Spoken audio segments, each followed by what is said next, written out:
Hey guys, hey, it's fun every once in a while to go back and see what things look like in the past, how things have changed, and sort of take a look and see where it is that we've come from. And I thought that we'd do a little bit of that here today, thanks to the Internet Archive and all the fun we can have with that. So we'll go ahead and change over here to the screen view. You can see these are, this is the current Diamond Mine Baseball page, which has good and bad things about this. This actually looks awful. I know that there's things that they probably have to like censor or whatever. This ballpark is not part of Diamond Mine Baseball. Don't entirely know why they chose that, but whatever. We will talk about the current leadership of Diamond Mine Baseball at some different time. I went back into the Internet Archive and found that the oldest capture of the Diamond Mine Baseball website goes back to December 1996.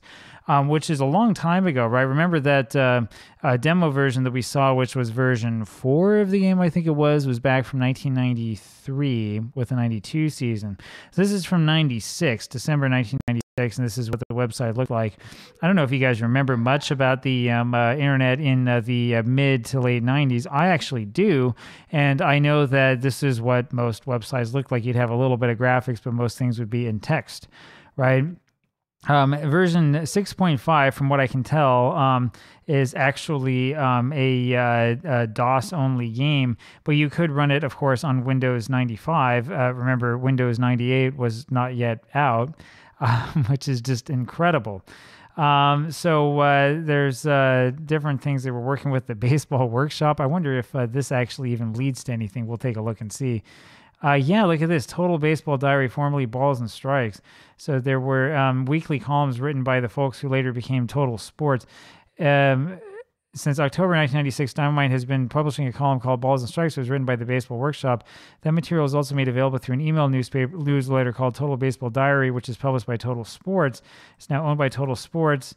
And you can subscribe on their website, and I would just wonder if any of this is even available anymore. I doubt that all this... Oh, no, look at this. It has been archived, and so there's a little bit here in terms of news and stuff like that, as well as date book and trivia answer, and that's it.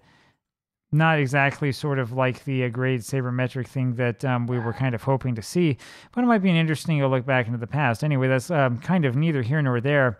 And you can see that this is where a lot of certain classic past seasons were made available and stuff. If you're a fan of Diamond Mine Baseball, you're wondering about a specific season disc and how old it is. It might be this old. I mean, they update things so it works with the newest version of the game, but... So if you haven't been part of the community, you might not fully realize this. A lot of these classic past seasons, not the deluxe ones, the classic ones, have errors and mistakes on them and problems with data that was not inputted correctly. Some of the errors are really large. Some of them maybe not so large. There are all sorts of issues that come up.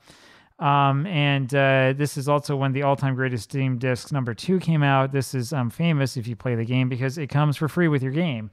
It's come for free with the game since around at least since 2002, which is when I first ordered it. So kind of used to them having these teams. I don't think I've ever done a project with it. Some things that are interesting, by the way, is... yeah, version 6.5 just came out and was shipping. I wonder if we can find any actual other comments from 1996 other than these. When I click on these pages, you'll see here up at top, this changes to the February 1997 capture, which actually got a little bit more. And yeah, there are comments from customers. In February 1997, it was still version 6.5 of Diamond Mine Baseball, which, as I understand, was still a DOS-only game, right? And so this is a great game. It's impressive, and so on and so forth. Right, it would be really cool to see reviews from before then. I'm not quite sure where you'd have to look for them. It might not be so easy to find. Some other stuff that's interesting. I wonder what how to order will look like. Yeah, see, this is from later on. This is from February 1997, and version 7 came out, and they would charge $50, $70 with the latest season disc. Just out of curiosity, I wonder how much it costs today. So if I go here and I look at... the game, Diamond Mine Baseball game, you can see version 12 costs $30. And I mean, the newest season disc is probably going to be pretty expensive. Yeah, $30 itself. So it'd be $60 as opposed to $70. It's still cheaper today than before. Upgrading to version 7 was $25. I remember buying version 8, version 9. I think it was version Maybe it was version 8 when we bought. We bought in 2002, whatever version was current then, and I'm pretty sure we paid like $80. But that's kind of the way that it's been. They actually had at one point in time discs available for $7.50. I guess that was all-time greatest disc number 2, since it was somewhat smaller. Most of the discs, of course, were $20 each for the deluxe seasons, and then $15 for the classic past seasons. So interesting to sort of see what happened there.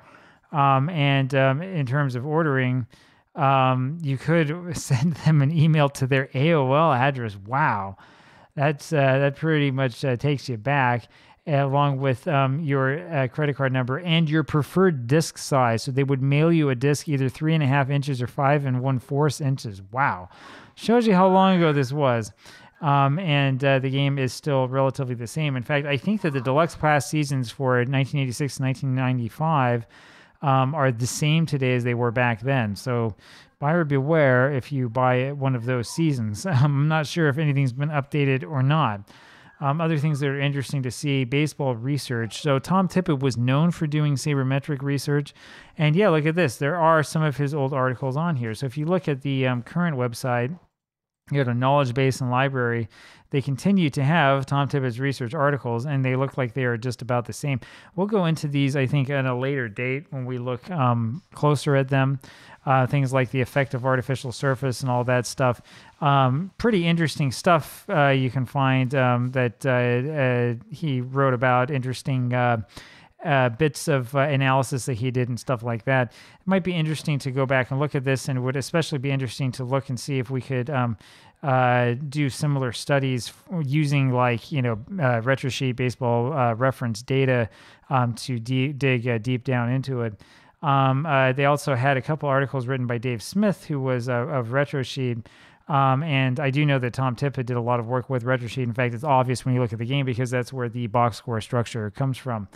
So it's pretty interesting stuff to look back on this site and sort of see what it was like back then. It's very, very similar actually to how it is now. In fact, some of the language on the website ends up being very similar now to what it was originally. I haven't done a really close look at this, but I'm pretty sure that the overview of the game itself is unchanged. Let's take a look here and see. Yeah, dozens of features: simplicity, realism, detailed player ratings, computer and autoplay, net play. Simplicity, realism, detailed player ratings, computer and autoplay. Pitcher fatigue was on there as well. Pitcher fatigue is on here.